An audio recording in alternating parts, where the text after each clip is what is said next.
26, 2016 at 10 a.m. The first item on the agenda is to approve minutes of the July 19, 2016 regular meeting. Mr. Chairman, I'll move item 1.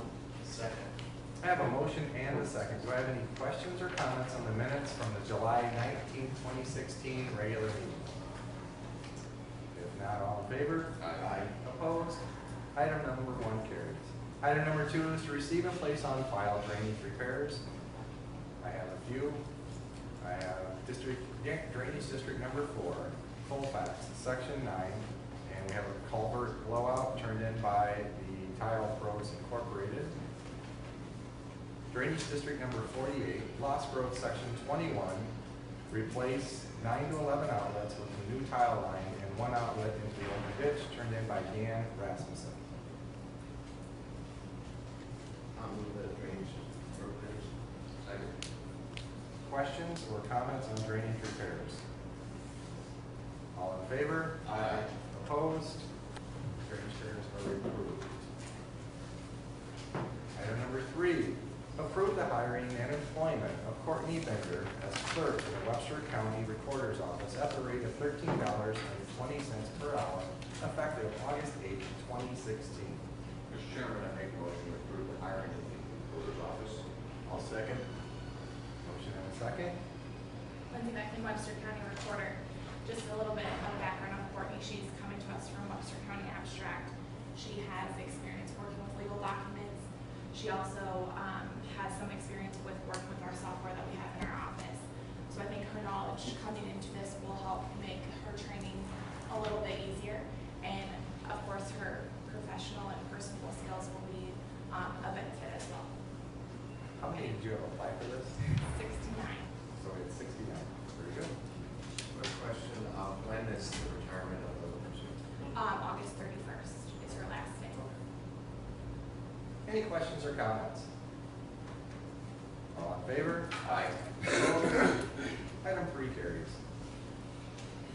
Item number 4, approve hiring and employment of Beth Albright, full-time dental hygienist, effective August 1st, 2016, at the rate of $30 per hour per Carrie Prescott, Director of Public Health. Mr. Chairman, I'll move item 4. Second. Motion and a second. Questions or comments? All in favor? Aye. Opposed? Item 4 carries. Item number 5, accept and place on file the resignation of Amara Hickey, part-time correctional officer, effective July 31st, 2016. Mr. Chairman, I move item 5. Second. Motion and a second. Questions or comments? All in favor? Aye. Opposed? Item number 5 carries. Item number 6, approve the hiring and employment of Demetra Brown, Lucas Chumlin, part-time correctional officers, effective July 26, 2016, at the rate of $15.16 per hour, per recommendation of Steve Alfritz, Jail Administrator. Mr. Chairman, I move item number 6. I'll second. Questions or comments? All in favor? Aye. Opposed? Item 6 carries. Item number 7, accept and place on file the termination of Michael Dolate, Ivy Carmelli, Mason, Gordon, and Austin Wood, transport officers, due to position elimination, effective July 9, 2016. Mr. Chairman, I'll move item 7. Second. A motion and a second. Any questions or comments?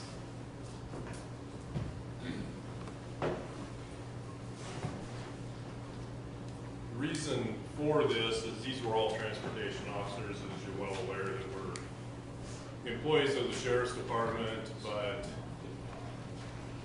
we used them for mental health transports. They weren't always employees of the Sheriff's Department, they were as private contractors, and then the IRS said that we couldn't have private contractors do that, or we couldn't use jailers to do that because overtime and everything else came into play. So we had those and up till now, and then just lately, as you are aware, we made an agreement with Central Iowa Detention to do all of our mental health transports. They have 2 parking spots out there, they have 2 cars. We hired some of our transporters, 2 of them, and they're doing our mental health transports for us. The law states, or the papers say for mental health transports, that the sheriff will do them or his designee. So they're our designee at the time being. And so far, it's worked out well. There'll be a few hiccups, just like anything else, but it's worked out real well, and we haven't had a problem with late night transports. We are not the first county to do that. We are probably, though, about the third or fourth. Story County does it. I think there's a couple more, so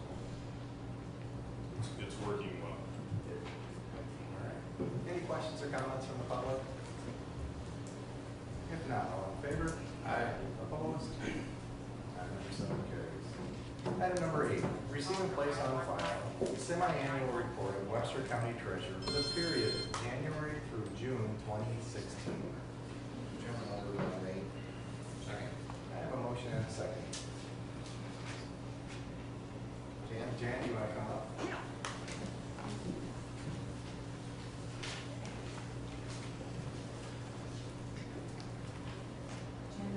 Treasurer. I just want to go ahead and give you our January to June 2016 report. Our beginning fund balance in January 1st was $21,569,521.01. And then our ending fund balance for June 30th was $21,373,299.09. We have like 45 different funds that we have. All right. Do you have any questions or comments from the floor? On the table? All in favor of accepting the semi-annual report? Aye. Opposed? Item 8 carries. Thank you, Jan. Item number 9, approve request for assignment of the following county held tax certificates. P15003, parcel 17013530001. P15004, parcel number 17013530006. P15005, parcel number 17013530009. P15007, parcel number 17013530011. P15008, parcel number 170353012. P15009, parcel number 17013530013. P15010, parcel number 17013530014. Parcel number, P1500011, parcel number 17013540004. P020452, parcel number 18161000001. P150023, parcel number 072-011-0010 to Marshall Stani for the prices offered at the June 2016 tax sale.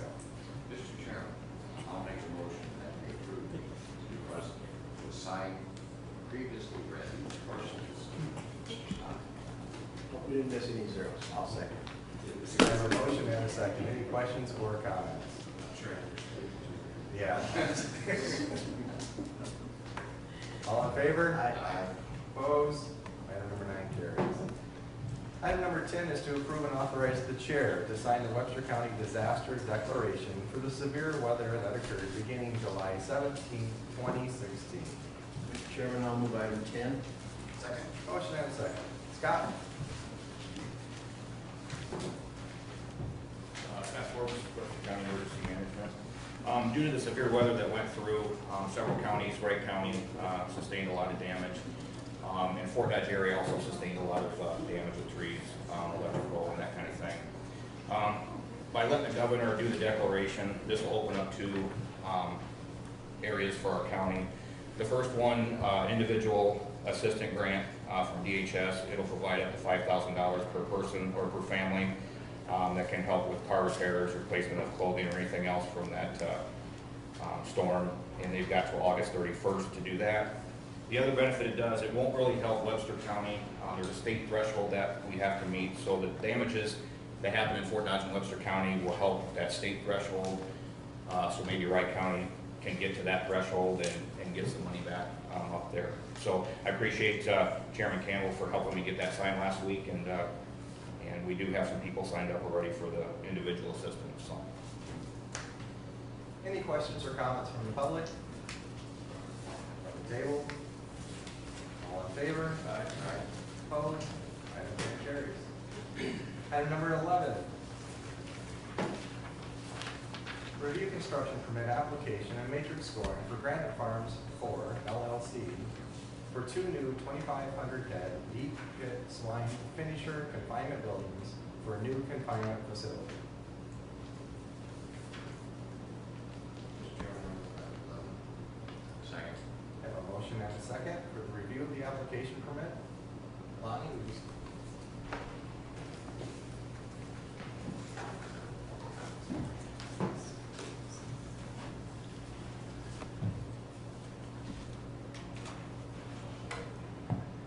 Lonnie Nichols, Planning Zoning Administrator for Webster County, and I do have a poster board there.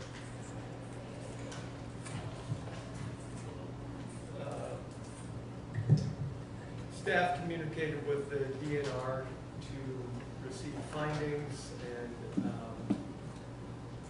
for the placement of the hog confinement up just west of Clare, showing a poster board to the audience that shows the distances on there. There's a 10 points that are calculated for required distances. This application or this site has met all of them. I'll just list a couple which are including closest residence. The minimum required is 1,875 feet, and the actual distance in this case is 2,402. So it's exceeding. Another one closest to critical public use. Its minimum required is 2,500 feet. This site is showing 3,000 feet. And there are also overall scoring of the matrix, which is a rather in-depth analysis of a site. Total score is 440, which meets the required, and then there are also some air, water, and community rankings. The minimum is 53.38. The scoring of the matrix provided 102.8 for air. For water, 67.75. Scoring of the matrix provided 148 for the site for water, and for community, the standard is 101.13, and the scoring of the matrix provided 191.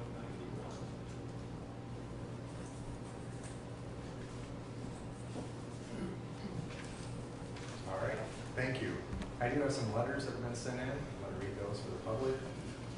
To the Webster County Board of Supervisors. I'm concerned about the proposed hog finishing facilities that are to be built in Section 22, Jackson Township in Webster County. That will be built by Dakota Finisher Farm and Granite Farms. First of all, I reside a little over a mile southeast of the proposed site in Section 22. I have lived there for over 50 years. My concern is how much less will my property be worth with a finisher that close, and will I be able to sell it at all? In the summer, when a cold front comes through, I get a nice, refreshing breeze from the north. With the finisher there, all I will get will be confinement, smell, and flies. This location is on the edge of the Manson crater.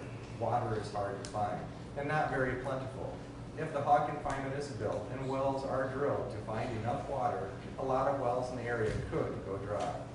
I am a Jackson Township trustee. The township cemetery is located a half-mile south of the proposed site in Section 22. Hog confinement smell and flies are not a welcome thing at a funeral burial or if someone is visiting their loved one's gravesite. The local Catholic cemetery is 1¼ miles south of the proposed site in Section 22. Again, any funeral, graveside services, or anyone visiting if there is a north wind will be intolerable. I am a trustee for the cemetery also, and we have visitors almost every day from March through December. I just want to say I am not against someone raising livestock to support their family. I just think there would be a better place for them to build it. Sincerely, Bill Patz, 1447 150th Street, Clare, Iowa. Dear Webster County Board of Supervisors, we are writing to protest the possibility of a hog confinement being built west of Clare. We live on the west side of Clare, only at 1.5 miles from where the site is wanting to build. My husband and I enjoy our retirement right where we are. Why should we have to deal with the stink and water issues that such a unit would create? Please consider the request of the locals who have lived in the area for years and do not allow this hog business to proceed to be built. It was a blessing when the chicken houses were removed from our city. Let's not allow another stinky nuisance to invade Clare. Thank you for your consideration of this matter. Gary and Mary Fitzgerald, 539 West Front Street, Clare, Iowa. Hello, I am writing in regards to the proposed hog confinement facility near Clare, Iowa. My husband and I have lived 2 miles west of Clare for the past 10.5 years. We are both employed as educators through Manson Northwest Webster School District. We purchased this acreage over 10 years ago in hopes of raising our children in a small rural community. We have 3 beautiful, healthy children who are continuously thriving in this community. I have extreme worries against the proposed hog confinement facility that will be located less than 1 mile north of our acreage. This is a non-local, which is one of the largest reasons my husband and I are against it. As Manson Northwest Webster School employees, we strive to give back to our community as much as possible. We shop small businesses and local businesses whenever possible.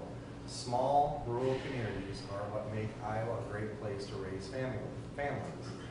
Another concern is the fact that the hog manure from these facilities will be applied on land that drains through the county's drainage district tiles to open ditches of Humboldt and Webster County, also directly into the Lizard Creek, which will destroy any efforts made by us and other community members to make Lizard Creek a recreational destination. I don't take lightly the environmental and quality of life that I want for my 3 children, as well as much my husband and I, who are productive citizens of this community. I don't want our environment or quality of life to be affected by a non-local business. Another large concern is our property value.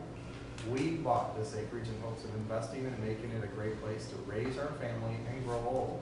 Allowing this hog confinement to be built less than a mile from our acreage will destroy our value and the large amount of money we have put into our acreage. I will leave you with one final thought to consider. One thing that Iowa has been trying to do is to appeal to young people and families and keep them here. Why would I want to raise my family less than a mile away from a large hog confinement?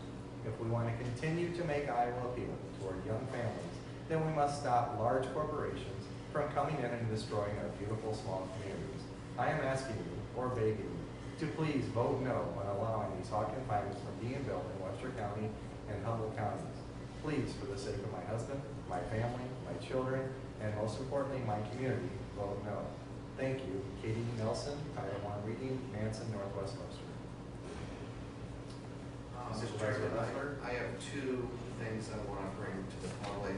One is a representative of Iowa Select called yesterday and questioned the permit fee of $1,000 per unit for a total of $2,000 on the buildings, and just questioned that amount. And I talked to planning and zoning about it.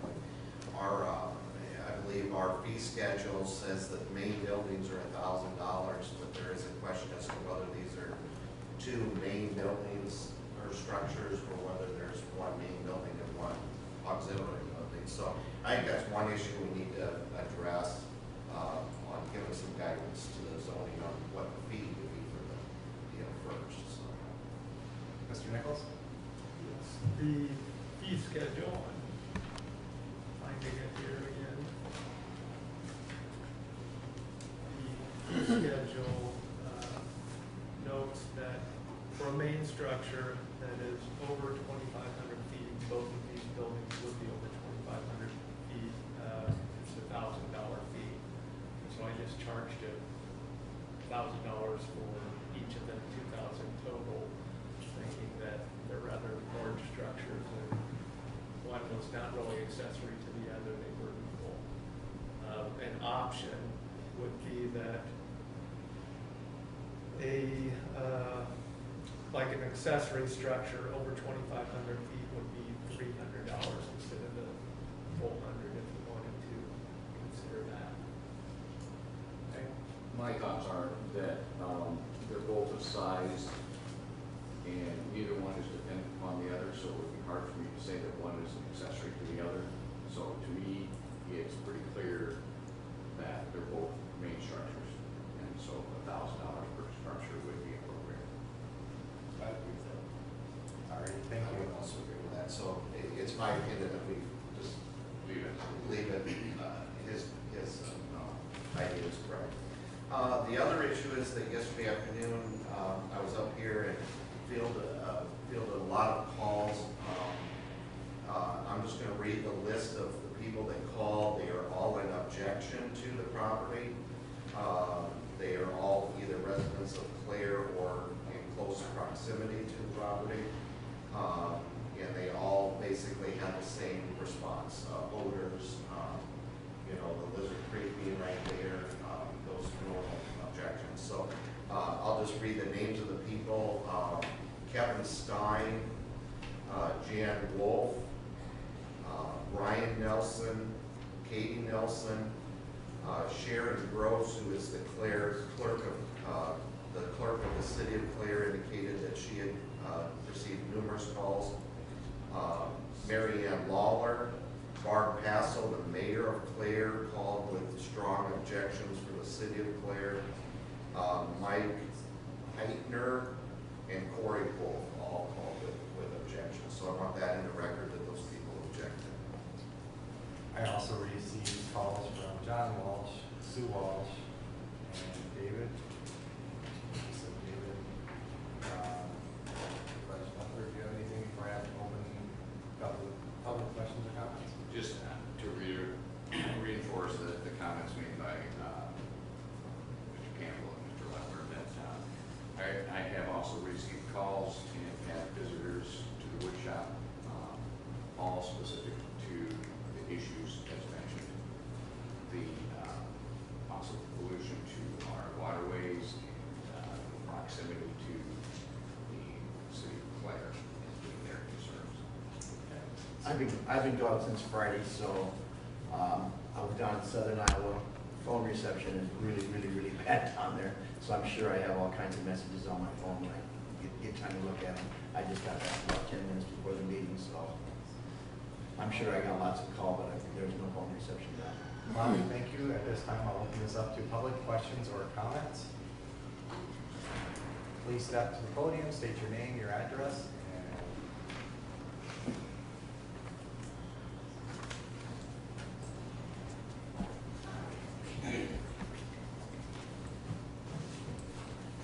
Thank you. I'm Sharon Gross, Clare City Clerk, and my phone and doorbell has just run off the wall. Everybody is objecting to it. Spargo just closed their plants around, and finally we have fresh air with no flies, and nobody wants to look forward to that again. And our other concern is our water is only if we're inside the city limits, since it's subsidized by property tax. And so they would not be able to receive water from the city of Clare. And with the Manson crater right outside of town, well drilling is very costly, and I don't think they would be able to get enough water without taking from everybody else around. So I do thank you. I know the city would like to see this not voted in. Thank you. Thank you, Sharon. Go ahead, Terry.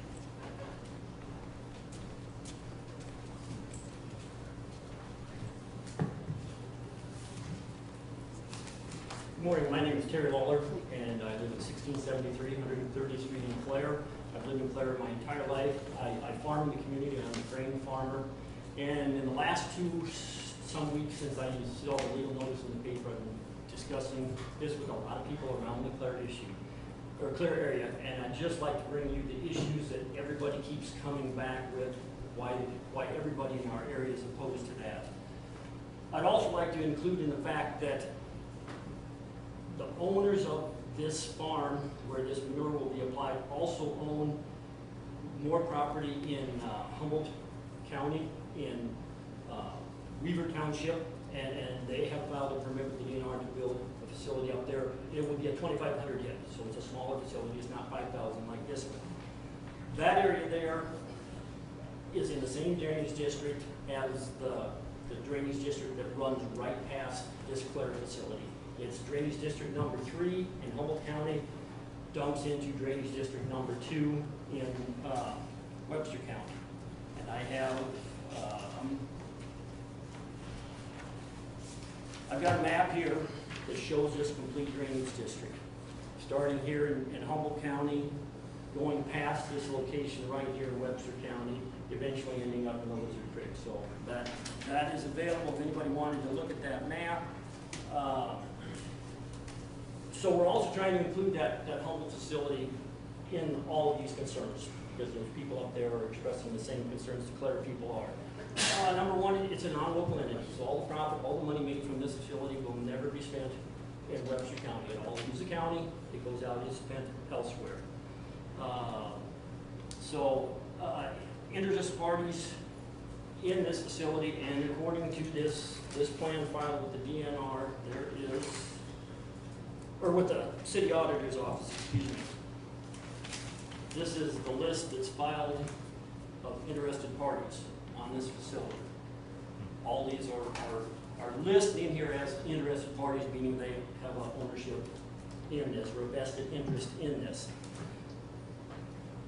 Most of those, or probably all of those, will never smell the manure, will never have to tolerate the flies that this facility will generate.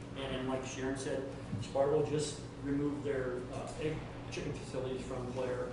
They had a facility right on the north edge of Clare. They had a facility a couple miles north of Clare. They had a facility 1 mile south of Clare, and they had a facility 2 miles west, very close to my residence there.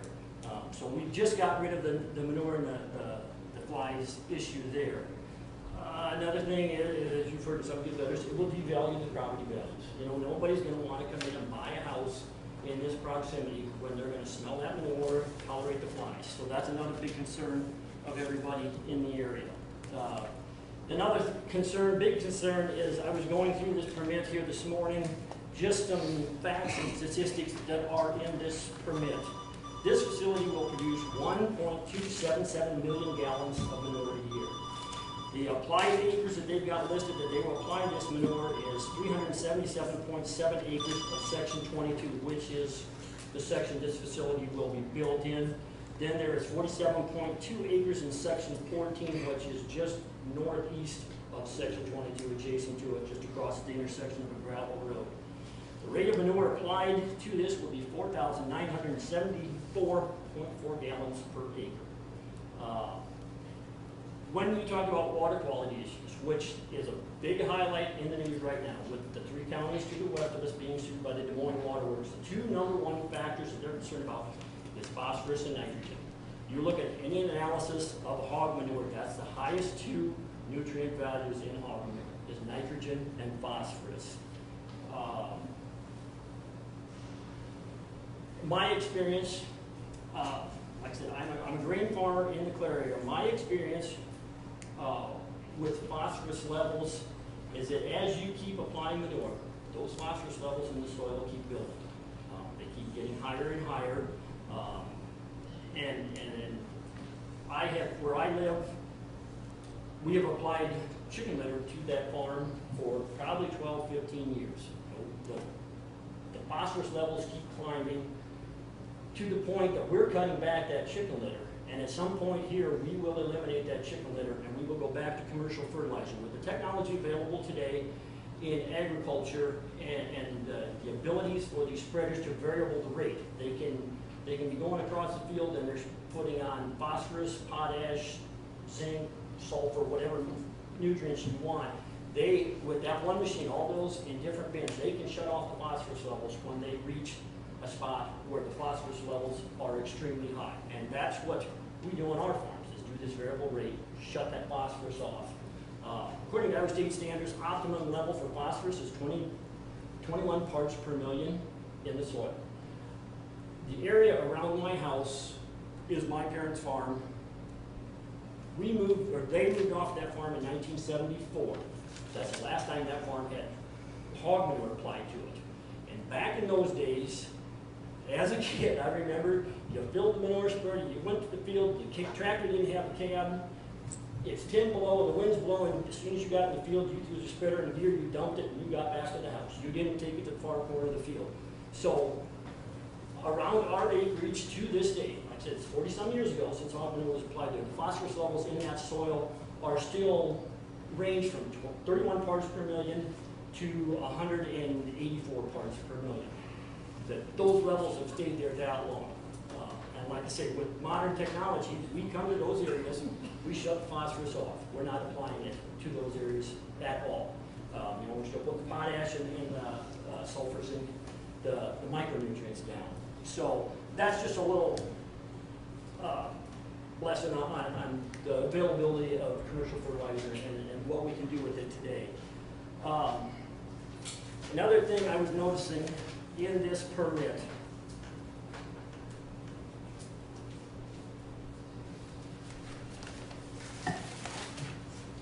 there is a map in this permit here. And this blue area here you see is the dredge ditch that runs through the Clare area in proximity to that site located by Clare. This is a DNR sample, and that highlighted area is what they consider alluvial soils. And an alluvial soil is a soil or sediment that is easily transported by surface water. So they put an area on here that shows the alluvial soils staying mainly around that dredge ditch area. I would contest that figure. I've lived in Clare all my life. This section 22 has a large surface area that drains all to this dredge ditch. So I would consider the alluvial soils in this much larger than what it is. I would stress that dredge ditch, which is 1,219 feet from this facility, according to this map. There's a dredge ditch back there, so all of the soils in that section 22, which a good percentage of it are a B slope, which is a 9 to 14% slope, which all runs down to a low spot west of this confinement building. It goes under the road, and it will go 500 feet across adjacent field on the south side, dumps right over the edge of the dredge ditch there. I'm guessing, and I'm not sure on these facts, but I would say twice in the last 10 years. I know it's been 2 times, maybe 10 years, maybe a little longer time gets away. The runoff in heavy rains has gotten so excessive coming down that section 22 under the road, across that field, over the edge of that dredge ditch. There was a wooden bulkhead on the edge of that years ago. It washed that out. You guys come in, voted to fix that bank. The first time I think they just come in and they put riffraff, large limestone rock on that bank. And Terry, I think we have, is this it right yes, right there. So the area would be back to your left. here? Proposed facility is there. Yep. So the area I'm talking about right there on that high spot is the area I'm talking right now that's gotten washed out from the runoff from that section 22 coming across here. The second time, and it was only a few years after that, it washed all that riffraff down into the dredge ditch. So they come in that time, filled it back in with dirt, put more riffraff, and then they dumped concrete over that riffraff just to try and hold that all in place there. So, and I don't remember the time frame on that, but I have seen many times it's just a river coming under that road. Last December, we had a 4-inch rain here in December after the grounds froze. My concern was with 4,974 gallons of hog manure applied to that section 24. The runoff from that in a rain like that, when the ground is frozen, it's been hit up right into that dredge ditch right there, which in turn gets to the Lizard Creek. And I know you're promoting the Lizard Creek as a recreational area for canoes and so forth. I don't think those people are going to want runoff from hog manure in that creek if they're considering that a recreational area. So that's another concern that people have had.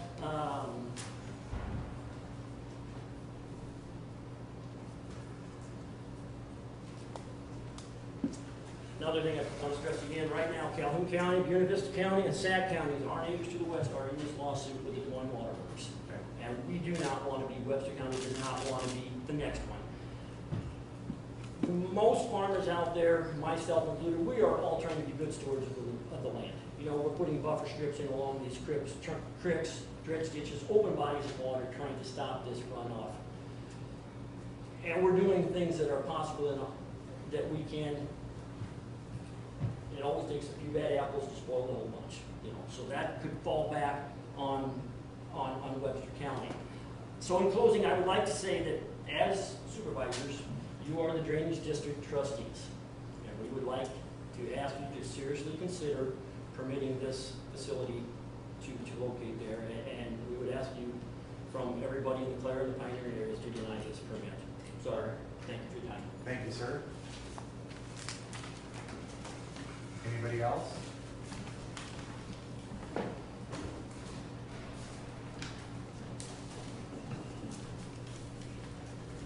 name is Kevin Stein, Gilmore City, Clare area. Lived there for all my entire life. Did this entity tell the Webster Board of Supervisors that they planned to put a 2,500 head unit in Humboldt County also? Our permit doesn't, the matrix is the scoring process for this, and all that does is score this project. I don't think we have any information on something. According to my information, that's their plans, and that also is in Humboldt, Webster, PD 2 and 3, which I'm a part of. It goes 2 or 3 miles north of me, where it starts. And I've been assessed at least three times, very stiff assessments to what Terry was talking about, that was a problem area for cleanups, trees, rocks, not the water itself, but the runoff and the washouts and the culverts. And I'm tired of getting those. Now, 440 acres of my ground goes into this drainage district. Everything from there, from where they proposed the one up there to the one at Clare, all of the surface water goes into DD 2 and 3. And it all goes into the open ditch, which starts a half a mile south of Humboldt County, right in the edge of your county. It's where it starts. There's a 30-inch tile going in there. And it's usually got a lot of water going through it. And I've had it dug up many times working on county tile through the years. I've dug that tile up and maintained it. And I know the surface area that it drains. And I know these farms where they're proposing to put this manure on. Big tile. 30 inches of big tile. Carries a lot of water. The soil maps on the farms that they're proposing on the one near Clare, there's an awful lot of Clare and Webster B and C slopes. That's a pretty steep slope. They can say all I want to. I have livestock myself. I know all about manure. You can knife it in. It's still there. When you're putting 5,000 gallons an acre out there, a football field is 1.18. The city block is 2.25 acres. That's somewhere in the neighborhood of 11,250 gallons of manure. 101,250 pounds in a city block. Now, how would you guys like that much dumped on your city block in town? That's what they're doing out here. And they're going to put it on slope ground. And it's going to drain into the ditch. Then we wonder why we get sued. You know, we're lucky that we weren't involved in that lawsuit with Calhoun County supposed to do. Mr. Fletcher's done a good job with his access points. I've been watching, I've been reading. Who's going to want to go in there with this thing? This one, we've got, according to their plans, it's a 20-year contract signed by Mr. Mark Peterson, owner of the ground, from Dakota Dune, South Dakota. 20 years is a long time to dump 1.3 million gallons a year of liquid hog manure on one farm. Corn likes it. That's a lot of stuff. I don't know the owners, I don't know the operators. I I presume I'm not gonna get to meet the manure applicator that's gonna be applying this. They all seem to be anonymous. They all seem to, who's responsible here? A company. A company. Like Terry said, we've been responsible out here for 30, 40, 50 years. There's guys in here that's farmed longer than that in this area. We've been responsible. The Fort Dodge paper Sunday has an article about preserving our wetlands, how proud we are, preserving our water quality. Are they going to be proud of us when we say, yeah, come on in and let's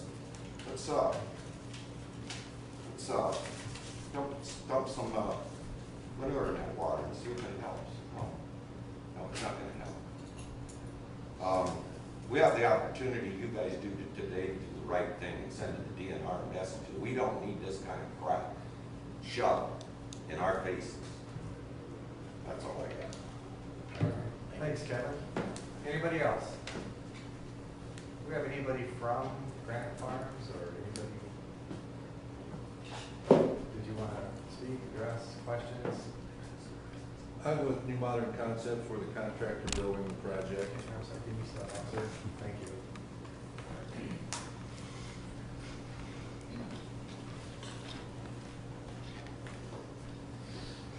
I'm Darrell Hunt. I'm with New Modern Concepts out of Iowa Falls. We'll be the contractor building the project. Now, everything that we do for these facilities is done by all the state rules, regulations. We follow all the guidelines. They talk about quantities of manure applied. I think they're over-exaggerating the amount of gallons that will be put on. Typically out of these units, it's never that many gallons that are applied. The other thing, it's applied according to DNR specs. You know, if we have to take soil samples of this ground every 4 years, 10-acre grids, we have to apply according to their rules and regulations as far as nitrogen levels and phosphorus levels. So it's not over-applied. We cannot go above and beyond those guidelines. One of the things, you know, the DNR inspects us every year on how we apply this manure. All of our applicators are certified applicators. They have to follow all the guidelines and regulations. If we do something wrong, you know, the DNR is there watching it. They're overseeing it, monitoring what we put on, how we apply it. So we will not go over their limits. We cannot exceed their limits. So everything that we do is applied into the soils. You know, they talk about frozen ground and 4 inches of rain, that manure is in the soils. The runoff runs over the frozen ground, not through the ground. So that wouldn't have been an issue at that point in time. Like I say, everything we do is done according to all state rules and regulations, and we follow all the guidelines when doing it. So, for clarification purposes, you said you're the company that's building the facility? Correct. Are you the company that's going to be operating the facility? No, we will not be operating. So, you can only really speak to how it's being built, not operated. I work with a company that operates it. Iowa Select Farms will be operating it. I know what kind of job they do operating it, because they monitor it. They have a staff that oversees this stuff continuously. They do an excellent job of doing it. Darrell, the question of another one being built, how many of these are you putting up or are being permitted at this time? Throughout the state, No, just Webster or nearby? 2. Okay. The 2 sites that are in question here. That's the only 2 planned for this area? At this point in time, yes. I have 2 questions now, but who can answer this if anybody, somebody brought up, I thought, for clarification, I thought that Iowa Select was purchasing the land to put these buildings on, but somebody mentioned it was going to be a contract. Does anybody know the answer to whether they're purchasing the land or they're contracting? Do you have any idea of that? The land will be bought from Mark Peterson, the owner of the land. Okay, so They're buying approximately 5 acres of land to put these buildings on. that was my understanding, but somebody mentioned a 20-year contract, and that's not. The 20-year contract is an easement to apply the manure to the ground. Okay. And then does anybody know, I know this can always change, but where are the hogs gonna be marketed at, or where are the predominantly gonna ship the hogs? These hogs will be shipped to Marshalltown. Daryl, thank you very much. So when the manure gets hauled on this farm, and this farm gets so much phosphorus on it that we can't have anymore, where's it go then? We will have to find another farm place to put it on, another site. What happens if you can't? Yeah. We'll have to haul it somewhere where we can. I mean, the DNR will not allow us to apply it on there. So you could be taking, for them to take manure applicators 20, 30 miles down our roads to haul your manure away from that building? We've never had to do it that far, no. Typically, I'll be real honest, and been doing this for several years, we never have trouble finding another farmer that would be willing or interested in taking the manure for the fertilizer value. I've been doing a lot of things in the last 30 years in farming, and the DNR and the EPA is coming down on us so hard. I don't see how anybody can stand up there and say that we're gonna be able to do this 10 years from now, or 5 years from now. The DNR and the EPA is getting so strict with this water quality, I don't know if we'll be farming 20 years from now. They're gonna make it so tough. But thank you for your Thank you very much. Any other questions or comments? Oh, yes. Yeah, my name is Greg Moore. I'm a pig farmer on the east side of Fort Dodge. I'm only speaking for myself today, and we really want to thank Terry. I don't know you. I know of your family and your farm operations in Mark. I don't know you, but you live in Humboldt County. Is that right? And your the farm ground you made reference to, I believe, is in Humboldt County. In Webster, both. Yeah. Okay. Well, that's great. Well, first of all, and I'm not going to start talking about all the social issues. Many of you up here as supervisors have known as we've discussed things before. And this is a big issue, and I feel compelled to not defend what's going on with all the concerns by all means, because they are valid concerns. But I do want to share with you, as Mr. Biglaw knows, and Keith, you and I spoke a lot, not recently by all means, but there's quite honestly a nutrient disposal system in the county that's far worse than the hog manure that's being asserted to here right now. Millions and millions of gallons, and it's a great product, isn't it, Keith? The CJ Bio product that now a new co-op is handling. And that particular product is spread on top of open frozen ground in the wintertime. I've personally never used it, but that's a product if we want to worry about water quality, that's an issue that we as pork producers want to be aware of in what we do. So I sure understand your concerns. I know the site. I've spent thousands of dollars with Phil Hood before. I've not talked to Phil. I care about Phil's family. We love Iowa State stuff together. We go to that stuff. But the main reason I want to speak on behalf of myself today as a citizen is that I too sat in this very same room years ago, and I had people against me in 1997 for building hog buildings for my wife and I and my families, by which allows me today to be here where I have 2 full-time employees, one from Fort Dodge, one from Barnum, and one Guatemalan that work for me. I pay their payroll. And I believe that whoever the owners of this, whoever the operators are, like most things in the industry that has changed so much, they're going to be paying our local people. Maybe our kids, maybe our grandkids that are going to look for jobs. Now, whether it's a desirable job or not, I don't know. But I know what our Webster County supervisors are paying. Skilled labor is $13 an hour. Now, that's great. And I think these pig workers are going to probably exceed all of that. That's a different issue. But today I believe the issue is about what's going on with this facility and the history of changes of what we've dealt with. And the history of mine, as I share with you about mine 18 years ago sitting here, or 16 years ago when I built another facility, I have 18 neighbors within 1 mile of me, every direction. I met all the criteria. I talked to the neighbors, and Keith knows because we farm next to each other, and we have good history when we've had this. So your concerns are valid. The concerns do need to be addressed, and that's why there's a master matrix. And that's why there's a master matrix by which we have to, as pig farmers, abide by the rules that the DNR and the state of Iowa have stated we need to continue to have enforcement. And Keith Dinklaw is exactly right. We as farmers are only going to continue to have more and more regulations. And Keith, you sit on a lot of committees, each one of you men do, and I highly respect you for your time and commitment of agriculture in the county. You sit on a lot of committees, and the Des Moines Waterworks lawsuit is not about hogs and hog manure. It's about grain farmers and tile drainage. And we are also engaged in that, because I'm a grain farmer too. And so when we start looking at locations in the state of Iowa, we have many townships in this county and a lot of sections in this county. There's no hog buildings, there's no chicken buildings.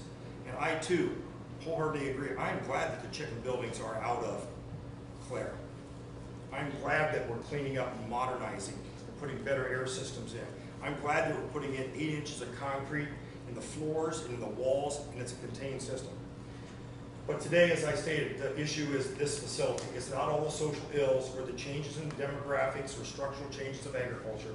It's about, does this facility meet the master matrix criteria by which the DNR establishes that the point system, for the very reason it's important to have public comment and input in the passion concerns. I wholeheartedly agree with that. But that's why we don't have exactly down to local control. It's not a piecemeal by piecemeal decision. So with that being said, I would say to the supervisors and to the public is that if there's ever any questions, once again, I'm only representing myself here today as a pig farmer in the county, but if there's ever any questions that we can help bridge the gap of information exchange and help alleviate the fears and concerns, because I too want good quality water, and I know right now this morning how much water is running through that drainage district 2 and 3 from Humboldt and Webster County.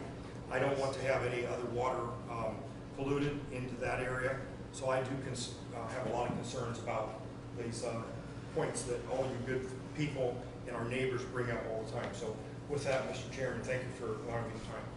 Great, thank you. Any other questions or comments?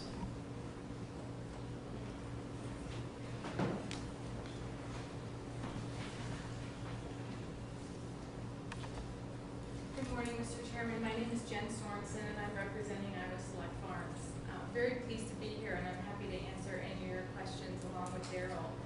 I can speak for the site, and I can speak for Iowa Select Farms. We've been producing pork in Iowa as a private farming entity and operator for almost 24 years now. We're privately owned, and we have farms in nearly 47 counties in Iowa. In terms of the site, we work very hard to produce pork responsibly, and how we do that is making sure our site has great people, has an agronomist assigned to the site, has a veterinarian assigned to the site, a production well-being team assigned to the site, supervisories and an operation teams that ensure the site is operating in a way that is sustainable to the environment, that the animals are well cared for, that the people are well cared for, and that we're being good neighbors and stewards. I understand the concerns that have been addressed here in this room this morning. These are unfortunately oftentimes concerns that are focused on our industry as pork producers and as companies, and we've worked very, very hard to be stewards and be good neighbors and be good operators here in the state of Iowa. We have a great track record in operating our farms in a manner that allows a pork producer and a community to coexist in harmony. So again, I understand the concerns here this morning. I'd be happy to answer any questions about Iowa Select Farms. We will be managing and operating the site upon being built. Do you have any knowledge on the process that was gone through to select this particular location? Actually, I would call on Daryl Hunt. He's our builder and could walk you through that the siting process.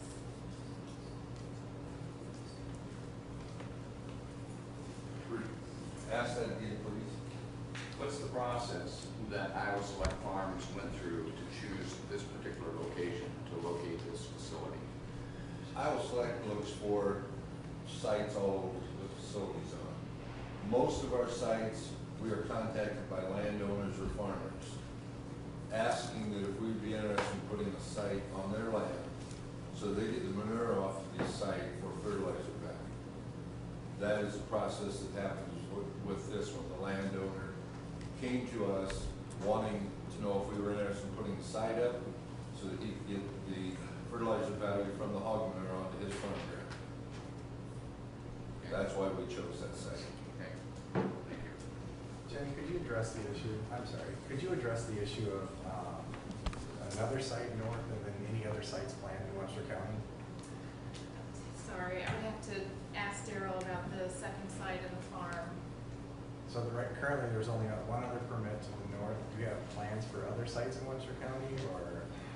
Correct.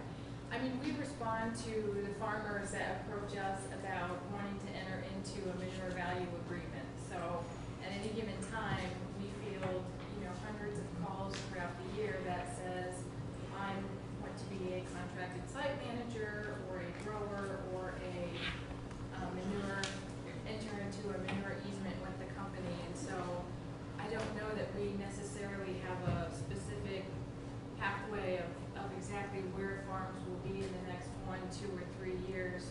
We respond to the incoming calls from farmers that are wanting to utilize the manure as a natural resource.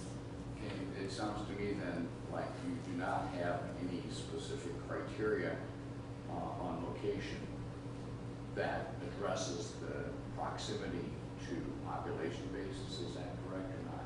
Well, it would be within the state laws and regulations Whatever, of the whatever matrix the of. minimum requirement. would be. Correct, correct.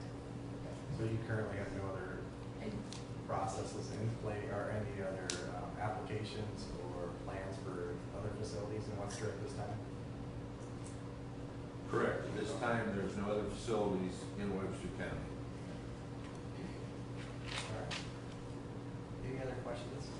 Thanks, Jen. Thank you Can I very make much. a couple more comments? Yes.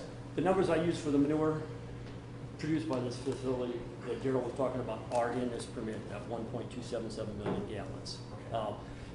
Greg's comments, I don't have a problem if my neighbor wanted to put up a facility, if he's gonna live there, and he's gonna run it and do the work, I don't have a problem with that.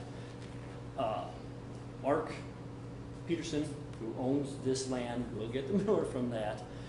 Would his neighbors in the Dakota Dunes area of South Dakota like him to put a facility to the south of them? That's my problem. Okay. So, Thank you. Any other questions or comments on the review of the matrix? Yes, sir. Good morning.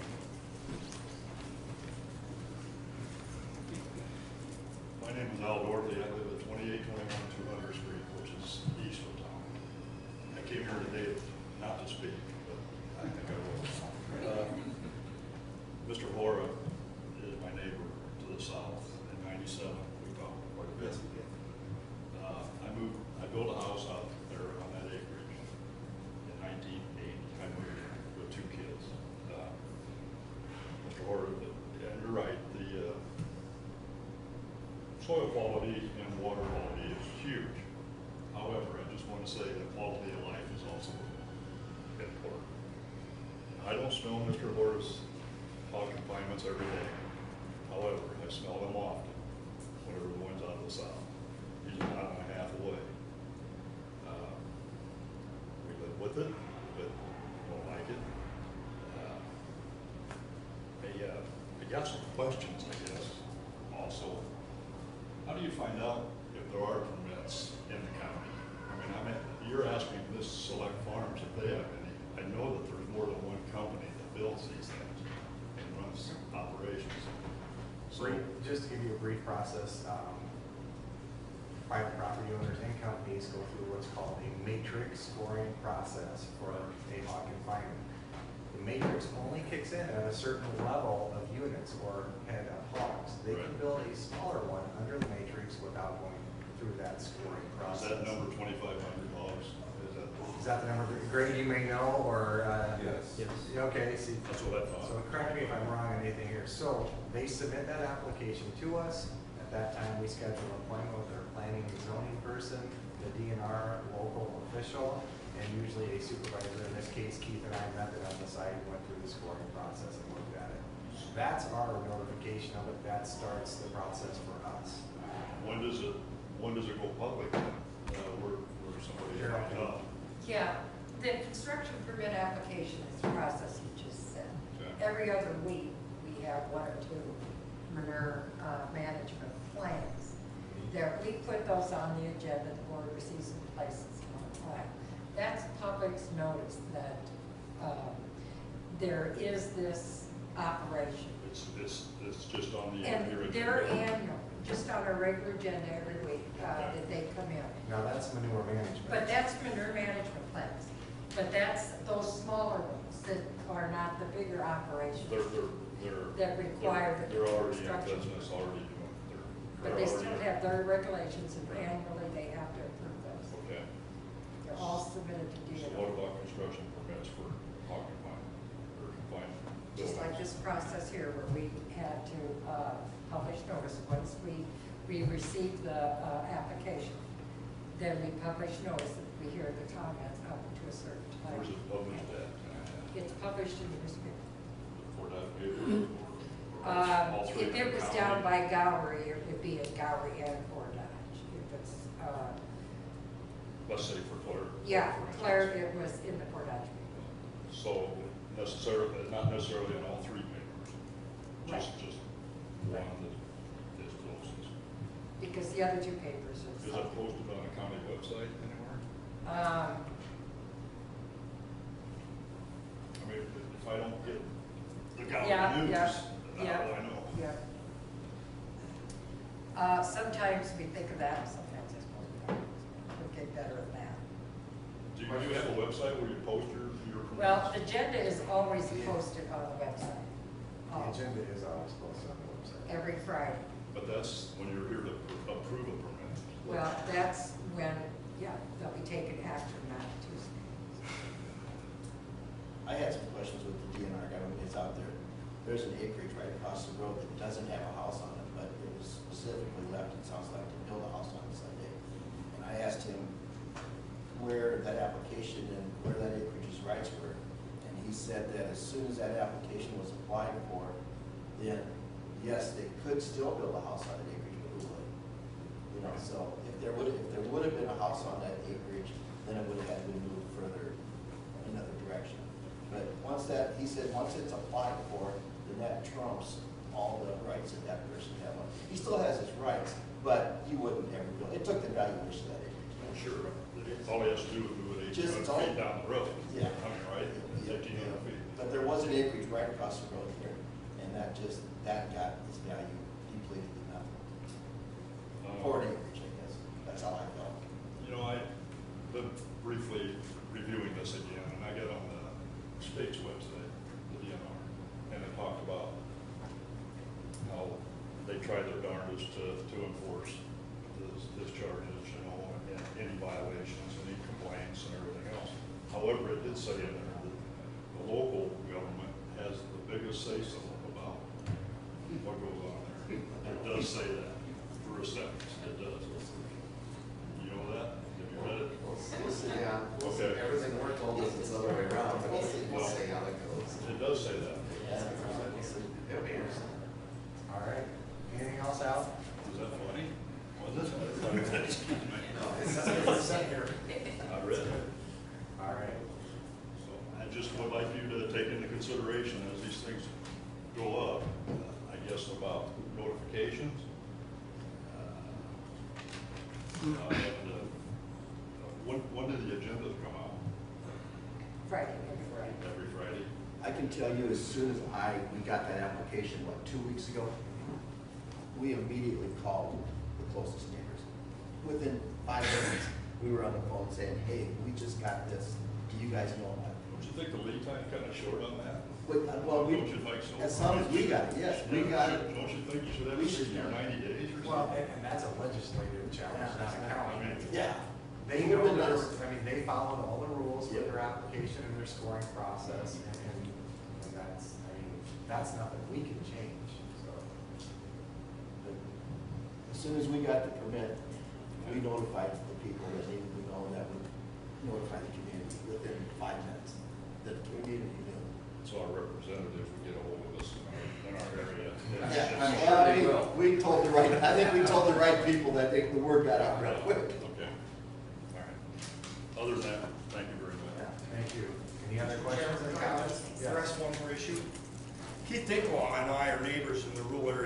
Keith's moved to town, I moved to town, but we have property out there. And it's cost us tens of thousands of dollars to drill new wells. Because we have gypsum mining, right, Keith? 385-foot well, we put in and dropped the pump down 250 feet, $12,000. Call whichever dealer you want. I do know that there will be concerns. This site may not happen if they don't find water. The Prestige plant may not have a site up there that the supervisors approved yesterday if they don't have enough third-tier level water in the Jordan Aquifer, by which only one location pulls out of that right now. And we happen to be sitting there. So there's other concerns about the water quality of the bringing the well water up. Major concern, major concern. But chances are, those of us that are pig farmers, we go really deep and we go really down, so that it's not going to disturb, like Keith and I on the east side of town, all of our acreage owners. Al, I don't know what you do for water. Well, you're deeper than I am, so. Yeah. So that's a concern, and I don't know what's happening out there. I have nothing to do with this site. I have concerns about water, and I'm just letting you know what happens with gypsum mining disturbs the water quality. And it has cost me thousands of dollars to replace wells. So valid concerns, valid questions, and once again, Chairman and Supervisors, the public, I think it's important to have this dialogue, because as agriculture continues to evolve and this area continues to evolve, with all you gotta do is look up there at the mural, that big tall corn plant. We're gonna be planting more corn in this part of the state for a lot of reasons. Terry and I could have a very thoughtful conversation on that, I know, why we're going to do that. But these are valid concerns that I appreciate the opportunity for, not myself only, but those that are having questions to address you, Supervisor. Thank you. Any other questions or comments on the review matrix? Well, I just wanted to say something. My name is Teresa Hood, and I will be one of your closest neighbors. Here's my question. We're talking, excuse me, I'm a little nervous here. We're talking Webster County. The land that this is going on is owned by farms, a corporation farm out of Carroll. It's not owned by Webster County, anybody in Webster County. The plant is being built by someone not from Webster County. Where's the money? Are the veterinarian, all these people that are going to be, are they going to be living in Webster County? Will you hire local people so that when this comes in and we live with everything, it's the best for the county, because that money is coming into Webster County? If we're going to build in Webster County and we are going to put up with whatever comes with it, water quality, whatever, are we going to get that money back in Webster County? I'd like to know that. Are all your employees required to live in the area? Are they going to bring it into Clare? Are they going to come to our school district, Nancy Northwest Webster? The business, is it all going to be brought back to Webster County, or are we in Webster County going to put up with any repercussions from this, and all of the money from and profit from this goes directly out of our county? That's another consideration. None of these owners of the land and or these businesses have any direct, anything to do with Webster County. But yet we're the ones who are going to be their neighbors. We are the ones who are going to be putting in the money and living with all this. We're the ones whose property value may go down, farm value may go down. So what is Webster County going to get directly from Select Farms, this hog confinement, and the farmers from Carroll County who take the money from their crops, and they own a lot of the area around where I live? That area you're talking, guess who's going to live right next to all those fields where that manure is being spread? So, yes, I'm worried about flies, but this is Webster County, and shouldn't Webster County get the money, or at least some of it, from what's being built in our county? Thank you. Oops, I was going to want to respond to it. That's right. Do you want me to? Okay. Okay. Back up, sorry. Should have sat in front of me. Yeah, no, I'm really glad you brought that up. That's a valid concern. You know, as a business operator, we of course want to look in the immediate area for all of our labor and services, or as much as we certainly can. When we recruit for a site, so the site will need a site manager, we would ideally want somebody that is as close to the site as possible. I mean, that's the best advantage for us and for them as well. The services to the site, like mowing and potentially load crews or a vaccination crew or CDL owner-operators or supervisors, all live and work in rural Iowa. I mean, they are close to our farms and close to our operations. That's what we try and strive to do because that's the best way, you know, to do business. Does the veterinarian, are they going to live in Clare? Probably not. They're going to have a territory that oversees that finishing region. But most of our people, again, live and work in very small rural communities, very similar to those here in Webster County. Absolutely. All right. Where's your corporate headquarters at? Iowa Falls, Hardin County. In the city of Iowa Falls? Iowa Falls, yep. We have a corporate headquarters in Iowa Falls, and then we have regional warehouse locations as well that house supplies and different equipment. But most of our employees are what you would consider field staff. How close is the nearest Iowa Select Hog facility to Iowa Falls? Oh, minutes out of town. 10 miles, 2 miles? Yeah. 1 mile? I don't know exactly. We have We're building a brand new unit 2 miles north of Iowa Yeah. Falls right now. We're remodeling 2 units that are within 3 miles of Iowa Falls. I didn't know you guys were working. Yeah. All right. Mr. Chairman, Yes. I feel compelled, just because I think this is going to be an ongoing issue, and those are great questions. The county's not in the business to take profits, or the school system not to take profits. The county's in the business is to have oversight and to take taxes, and the school system taxes. And I have not yet once heard anything about abatements here, so I don't think they've asked for any abatements, which means they're going to pay their full share like we all do when we put up $1 million or multi-million-dollar investments. But I do feel compelled to answer the question about profits. Where do they go?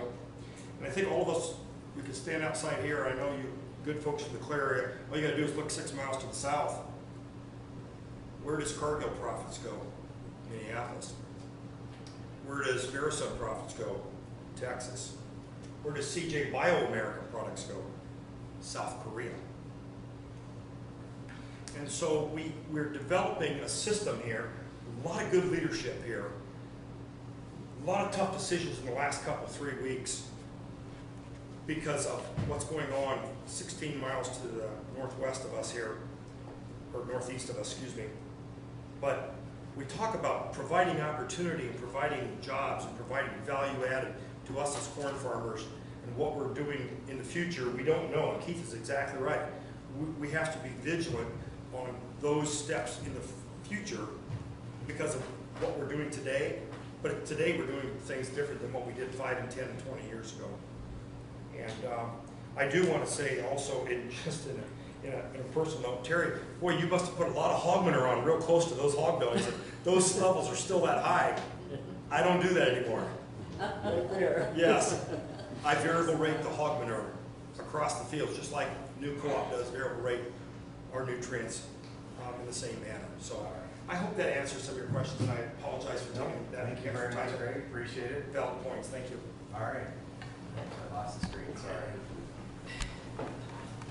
Now the sheriff's going to speak? No. The sheriff is not speaking. This is Jim Stubbs, who lives 3 miles south of Clare. You're gonna look a lot like the sheriff. Yeah, well, I couldn't really take stuff off. But I understand that, and I know enough about the matrices because of dealings in here before. I just want, as a thought, to be understood, and I respect your opinion, but the employees for all those 3, there's a lot of employees that live in Webster County. This, we don't know if there's anybody who live in Webster County. But my main concern is, I live 3 miles south, and I live on the Lizard Creek. The Lizard Creek, both those drainage districts are going to dump into the Lizard Creek. The people that live in my area, south of Clare, live in a valley low there, so everybody's wells are shallow wells down there. Well, if Lizard Creek gets polluted, what's going to happen to my well? And obviously, there's more regulations on my leach bed than there is on the hog confinement. Because I cannot even generate that much or be that close to the creek as to what they can apply from what's been said. Either way, whoever's ever, Terry's opinion or his opinion, how many thousand gallons. So that's my concern. We put a lot of money into Lizard Creek.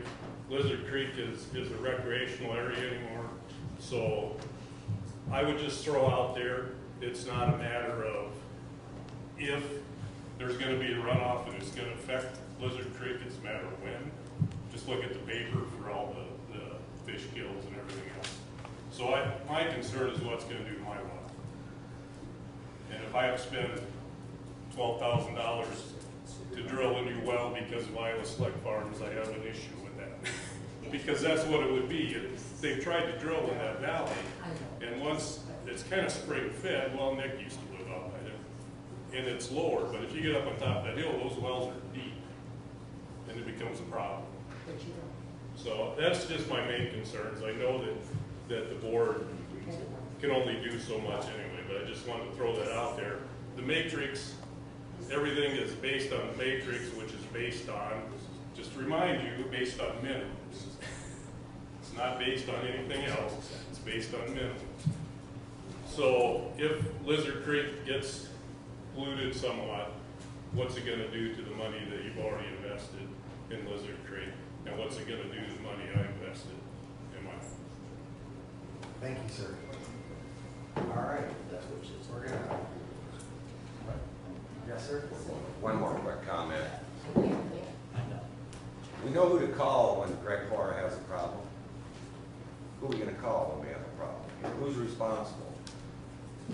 I've never heard Hogman ever call a natural resource like you call it that. I can't wait to tell my kid we're gonna go out and spread some natural resource today. But, you know, what we're dealing with is a hog manure issue.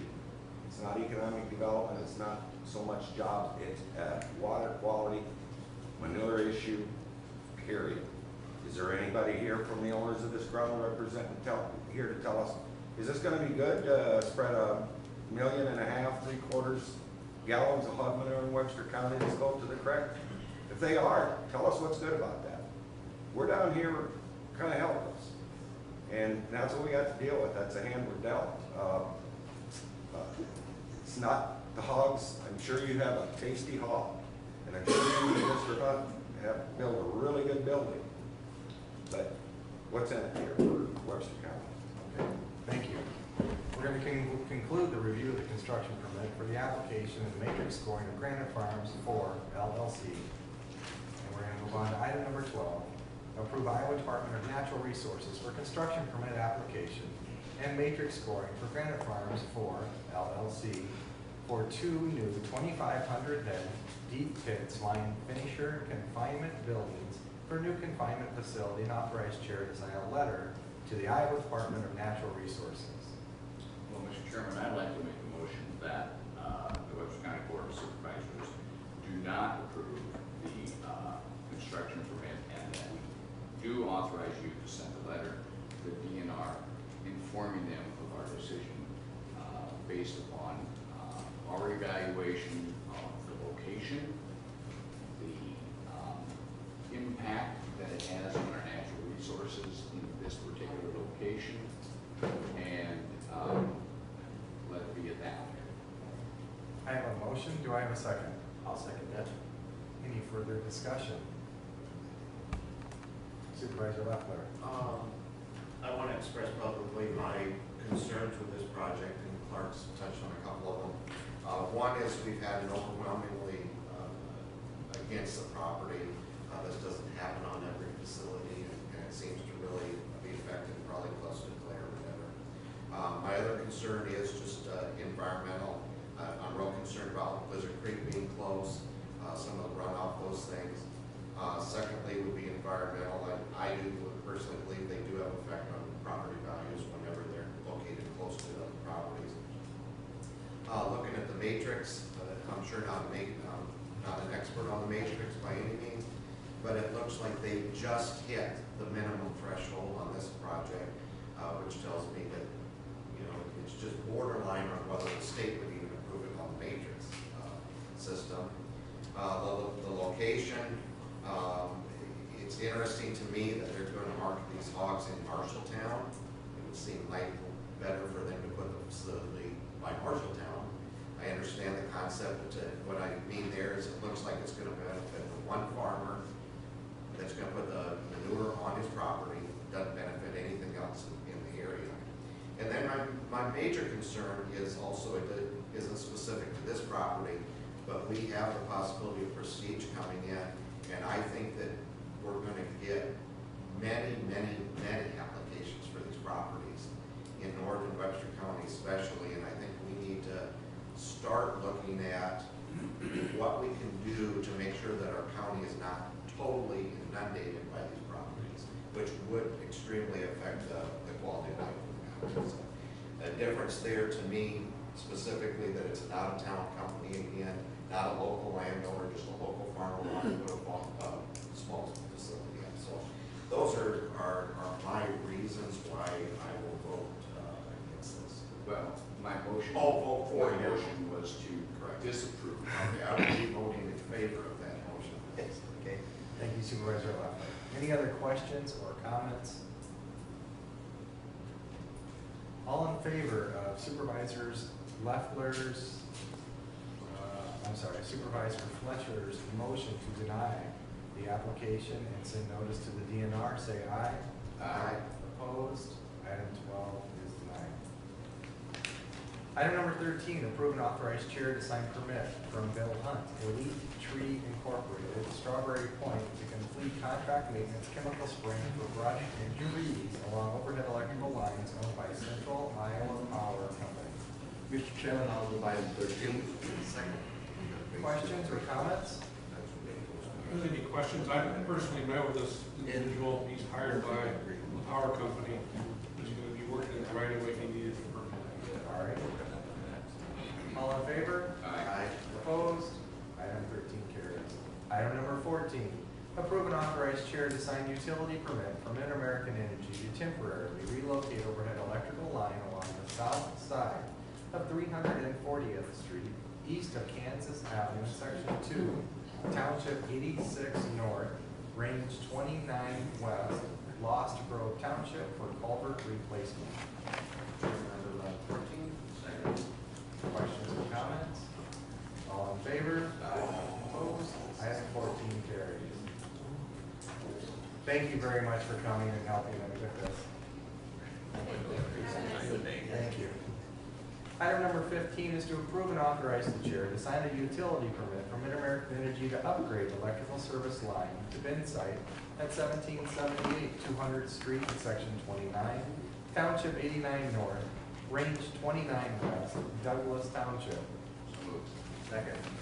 Questions or comments? All in favor? Aye. Opposed?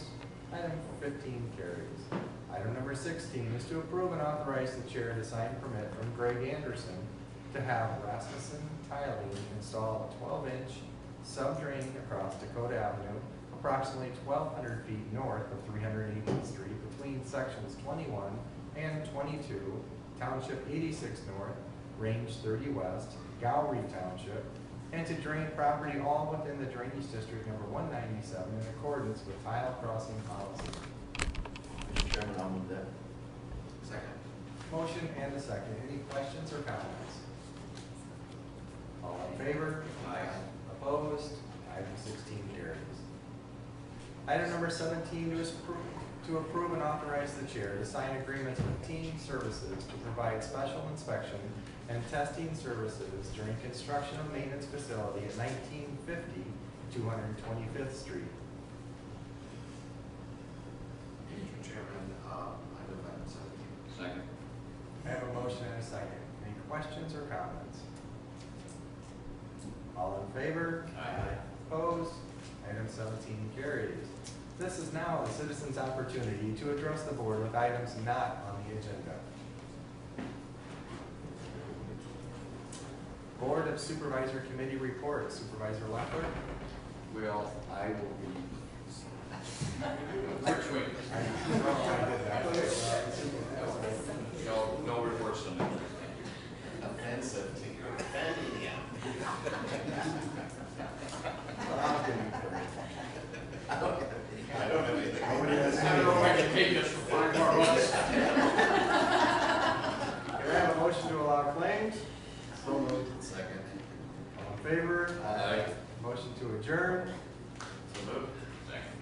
favor? Aye. I want to thank everybody for coming and participating in this. You do not believe how many of these decisions we have to make with no help. So we appreciate this very, very much. Thank you, and we are adjourned.